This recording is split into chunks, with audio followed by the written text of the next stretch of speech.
Welcome, Inga. It's great to have you here today. I thought maybe we could start with how you came up with the idea for Original Sprout and how you went about creating it. About 2002 and 3, I had my daughter Maya, and she was born with a full head of hair. And being a master stylist and having salons and spas and tons of experience with hair and skin care, of course, it was a natural progression for me to want to find the very best products for her because she was born with a full head of hair and she had this snow white skin like you, beautiful. And I was like, oh, thank you for this like beautiful bundle of joy. And now I have to find the very best products for her that are healthy and safe and that actually perform. So I needed two criteria to be met. One was safety and two was performance. So that being said, I went to health food stores thinking that I could find that. What I found was that the products I brought home, in fact, created reactions for her and the whole family. So clearly these products are not a fit. I need to come up with something that is a fit specifically for your sensitivity. And you know how we are with our family. It's just, they're everything to us. And if we can make something better for them, we're going to. It's just, I think, a natural drive state for us as moms and families. So that being said, I knew I needed to work with the best chemists worldwide, and I needed to work with chemists who were also had families themselves, so that there was more vested in creating products that were the best for the entire family. So I looked at it more as, if it's safe for baby, it's safe for great-great-grandma. Let's do it that way. Let's cover the whole spectrum. It brings up two things. One is, what was your first product and how long did it take you to create that, from the time that you had the idea to working with a chemist to getting something on market? Great question. 6 months was, my very first product was actually a baby hair gel. And I know that sounds kind of like, what? A baby hair gel? Well, first off, my daughter had hair, and she had that fine, slippery, silky hair, and so she had tons of it, but I'd try and put like a cute little barrette in her hair or something, and it would just slide right out, or she'd be like, bah. So this is 2003, it's almost 2013. You were way ahead of the curve. I think, we're such a green society now, and I feel like it's really in the last 2 to 3 years. How did you build your brand? I mean, 10 years, I noticed you're very tied in with celebrities. Can you talk about what what has helped you the most? Josh Brolin grew up in the same town that in Santa Barbara, so we have all the same friends, and he's just like one of the kindest, he just has so much integrity and has been absolutely kind and amazing in introducing us to some of his friends, and it kind of just domino effect. But the biggest thing that really happened was that when stylists on the set used the products, they saw our performance level. So for them, I always compare our products to like a brand new BMW. We were a hybrid. We mix, high performance and with, being eco-friendly.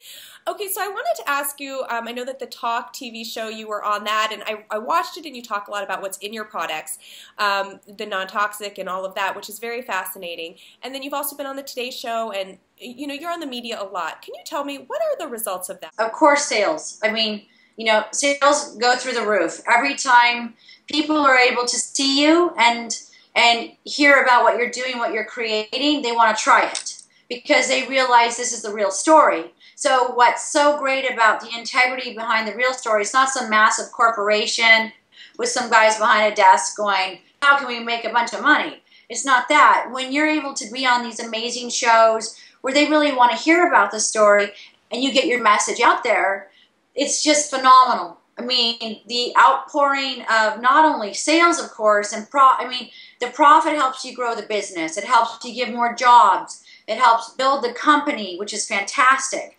So we've been able to do that and give families great jobs that they love, right? So that's a huge plus in California. What's the difference then from being on the talk where you're talking about your products versus like the Today Show where somebody else does a segment and just your product is shown?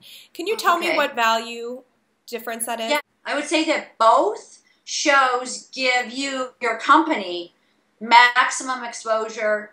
They both grow your brand. They both give you these more personal relationships through social media.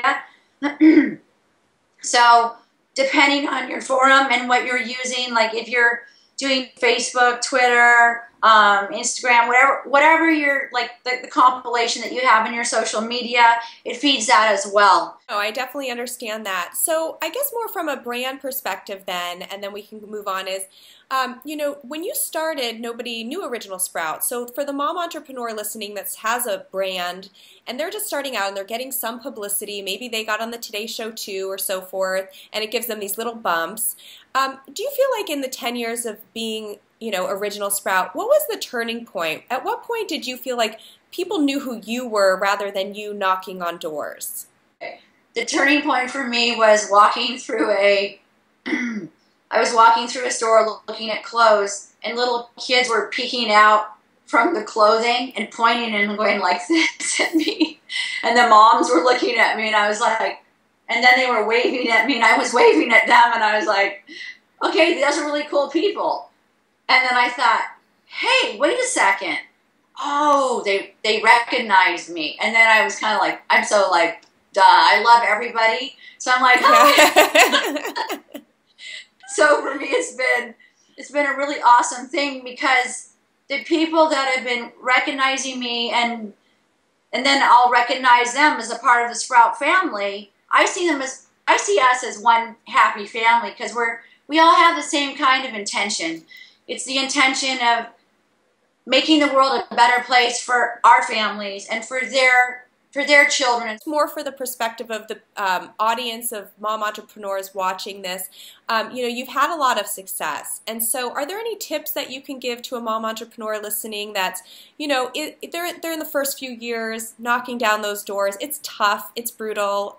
Was that what it was like for you? How did you break through? I was rejected. I was rejected. The first time I was nursing Maya. I had her in this, like, you know, what is it called again? You know, she was strapped on my chest. Like a sling. Right. And I walk into the first salon, knock, knock, cold call. Hi, I'm a master stylist. I had all these salons in Santa Barbara. I sold them. I did this. I invested all of my money into this company to make this company take off. This is the best product. This is EU compliant. This is better than anything you're going to get anywhere in the world, because the EU is the most strict, regulated cosmetic.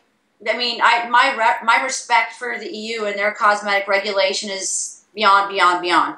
So I went and knocked on the door. The lady said, you know, like basically, get out of here. And I was like, oh, like I couldn't even, my heart, I was like, and it went, I thought, and her assistant was saying, hey, she's got something here. This is the first thing like this. There's no such thing as baby hair gel. There's no such thing as baby hair balm. There's no such thing as a baby hair shampoo that's good for the whole family. This lady is different. And she was telling her right in front of me. I was like, yeah, listen to your assistant. And then I walked out. I was like, I was rejected. I better get back up and dust the dirt off of my knees and keep going. I think that's a lot of people that are very, you know, successful. They all say the same thing, you know, don't look for the money. Like, the money will follow. Do what you're passionate about, and everything else comes. But with that too, having a business is, you know, it's a lot of work. You know, it's not just passion. And I know you were saying your husband is the sales director. He heads up sales. What is it like to work, you know, with your husband? What I've learned from my husband is that I've learned you stick together no matter what. And you have each other's back no matter what. And this might sound dramatic or whatever, but it is dramatic. I believe in old school. You have your family's back no matter what. And if it means sacrifice, sometimes, it's not all about me. This isn't all about me. This is about my family.